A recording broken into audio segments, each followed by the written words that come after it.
ಇವತ್ತು ಅದನ್ನು 5 ವರ್ಷಗಳ ನಮ್ಮೆಲ್ಲರ ಸಹಕಾರ ಮತ್ತು ಶರಣರ ಆಶೀರ್ವಾದದಿಂದ ಅವಕಾಶ ದೊರಕಿದೆ. ಅದನ್ನು ಮತ್ತೊಮ್ಮೆ ನೆನಪು ಮಾಡ್ತಾ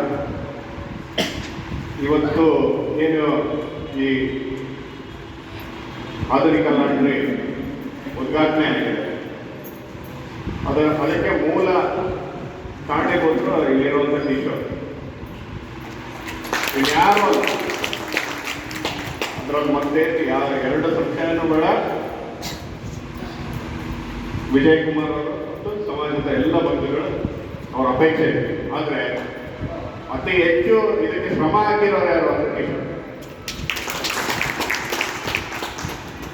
ಈ ಥರದ ಒಂದು ಮಡಿಕಟ್ಟೆ ಇದೆ, ಅಲ್ಲಿ ಶ್ರಮಿಕರು ಕೆಲಸ ಮಾಡುತ್ತಾರೆ, ಸ್ವಚ್ಛತಾ ಕಾರ್ಯದಲ್ಲಿ ನಿರತರಾಗಿದ್ದಾರೆ ಅನ್ನುವಂಥ ಕಲ್ಪನೆಯನ್ನು ನನಗಿದ್ದಿಲ್ಲ. ಯಾವ ಮಹಾನಗರ ಪಾಲಿಕೆ ಸದಸ್ಯರು ಕೂಡ ಕಿಶೋರ್ ಅವರು ಪ್ರಪೋಸಲ್ ತಂದಾಗ ಯಾರಿಗೂ ಗೊತ್ತಿದ್ದಿಲ್ಲ. ಅವ್ರು ಹೇಳಿದ್ರು ಇದಕ್ಕೆ ಬಹುಶಃ ಒಂದು ಕೋಟಿ ಏನೋ 60 ಲಕ್ಷ 50 ಲಕ್ಷ ಬೇಕು ಅಂತ ಹೇಳಿದ್ರು.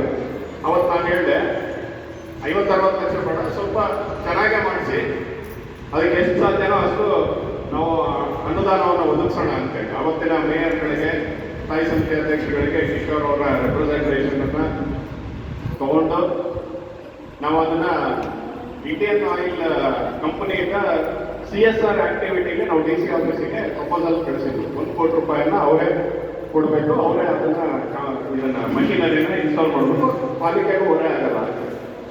ಅದು DC ಆಫೀಸರ್ಗೂ ಹೋಯಿತು. ಅದರ ನಂತರ ಟೆಂಡರ್ ಈ ಥರದ ಕಾರ್ಯಗಳಾಗಬೇಕಾಗಿತ್ತು.